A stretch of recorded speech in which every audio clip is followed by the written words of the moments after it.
Pozdrav svima, nalazimo se ponovo u Tovariševu, ovaj put nije predstavljanje mašine, već se nalazimo na njivi i trenutno smo pokosili žito, odnosno prijatelji su nam pokosili žito na jednoj njivi i onda bih hteo da vam pokažem nešto što se trudimo da svake godine odradimo odmah nakon košenja žita. Kao što možete da vidite na ovom snimku, ovo žito je pokošeno pre nekih 10 minuta i trudimo se da onda to žito bude što pre obrađeno. U ovom slučaju tu obradu radimo sa traktorom koji smo predstavili u prvom snimku posle mnogo vremena i kratkom tanjiračom Amazone Katros.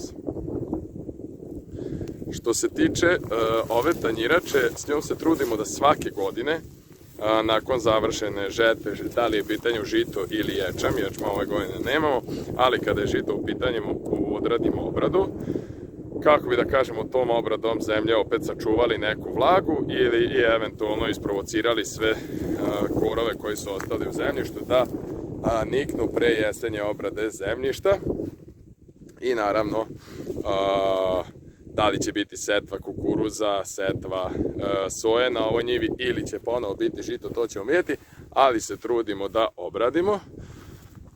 Što se tiče same Amazone Katros kratke tanjirače, ovde se nalaze graničnici koji prebacivanjem na ovu stranu, malo su sada od prašine, pošto je mašina upravo i radila, određujete kolika će biti dubina zaranjanja diskova i mi se uvek trudimo da posle ove obrade maksimalna bude dubina zaranjanja, što se može videti na njegovom ovde brojaču, odnosno nekom pokazatelju koji ide koliko duboko idete i uglavnom se to vrti između 10 i 12 cm. Ova Amazone Katros je od 3 metra i ova mašina je generalno jako teška da se nađe i kod nas na tržištu i generalno u prodaju, jer je Amazone ovu kratku tanjiraču u verziji od 3 metra pravio samo par godina kao vučena. Vučena je bolja po meni zbog veće težine same obrade, drugi modeli se nose na polugama.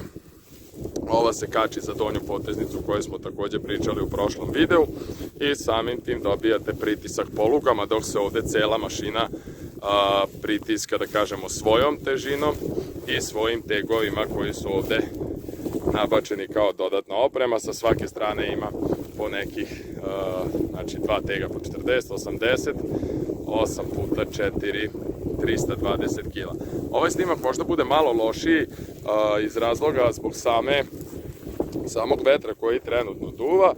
Sad ovako kad pogledate, ta njiva izgleda onako, što kaže, ne baš nešto preterano lepo, možda čak deluje malo i ružnjikava taj vid obrade, ali kad pogledate, to jeste obrada od nekih 10 cm koliko je sama mašina prošla i kasnije bi to trebalo da da svoje rezultate u pogledu prskanja totalnim herbicidom pred naredne obrade zemljišta. Ukoliko to bude jako velika trada, ne bude mogla da se obradi gruberom ili plugom će moći, ali možda za gruber bude jako velika trava pa izazove gušenje, onda je odradimo totalnim herbicidom i posle toga ulazimo u obradu, odnosno u pripremu za jesenju setvu ili ponovo prolećnu setvu u zavisnosti od kulture koja bude. Ono što je veoma bitno, tegovi, i sada vas vodim da vidite kako to izgleda. Ja ću se potruditi da ovaj video bude što bolji, međutim kako snimam ponovo mobilnim telefonom, više nemam onu GoPro kameru koju sam prošli put pozajmio, potrudit ću se da snimak bude što bolji i da što više vidite. Odmah palimo klimu, palimo ventilator jer je danas, ja mislim, pored petka za kad je najavljeno, za mene je danas najtopliji dan u godini, nekih 40 stepeni je bilo danas kada sam dolazio na samu njivu.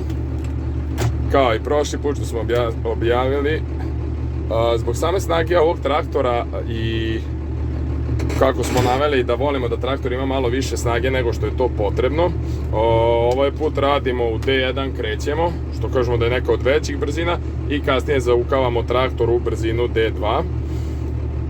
Što se tiče same mašine, za samu mašinu je potrebno da ima neku brzinu s kojom ćemo je zaukati. Reverzer, ko što smo nagovestili prošli put, ubacujemo u položaj na napred i nadam se da ćete sada videti, odnosno moći da vidite lepo kako ova mašina radi obradu. Zaranjamo mašinu i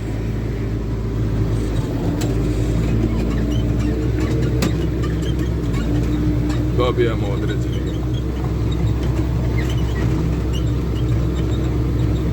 Za ovu mašinu je zaista potrebno da mašina ima određeni gas prilikom rada. Koliko će se to dobro videti na samom snimku ne znam, ali nadam se da će video biti zanimljiv, jer je onako malo drugačija od redovnih tanjirača. Možda može i ovdje da se vidi, izvinjavam se, neka brzina traktora. Znači evo, traktor se kreće brzinom od 14 km na sat, što je zaista bitno prilikom obrade, to se vidi na ovom ekrančiću. Tako da nadam se da koliko toliko možete da vidite na koji način ova mašina radi. Također ova prašina pokazuje bukvalno koliko je zemljište suvo, iako je nedavno pala neka kiša, ali zaista je samom zemljištu potrebno veća količina kiše kako bi se ono, da kažemo, osvežilo i malo obnovilo nakon skidanja ovog useva. Nastavljamo i dalje. Ovo radi se o maloj njivi, odnosno ne velike površine, nekih, da kažemo, 2 jutra, i onda je ova njiva malo problematična, pošto je sad već pred kraja. Hteo sam da napravim jedan snimak koji bi možda i vama bio zanimljiv. Zaukavamo mašinu i ono što je najpotrebnije za nju je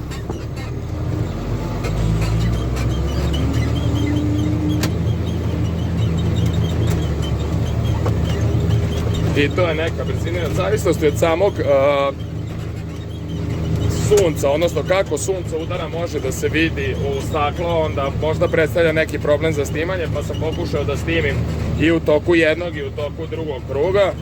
Znači, širina zahvata ove radne mašine, još jednom da ponovimo, je 3 metra, na onome desnom metru, odnosno vaše levo, se nalazi metar koliko mašina duboko odlazi, i tu možete vidjeti na tim brojima da se radi od nekih 12 cm.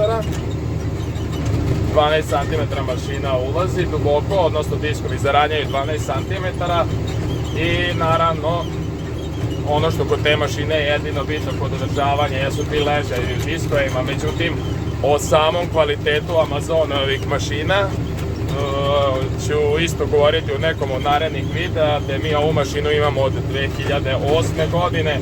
Neki tačan broj hektara koliko je sama mašina odradila nemamo, ali se radi recimo od par hiljada hektara od 2008. godine, i mi do sada na ovoj mašini ništa nismo uložili. Što se tiče još jednom ovog videa, nadam se da vam se svima svideo. Malo je kraći, u lošijim uslovima je snimljen, ali nadam se da će se nekom svidjeti, pa ako imate neka pitanja, šaljite. Pozdravljam sve.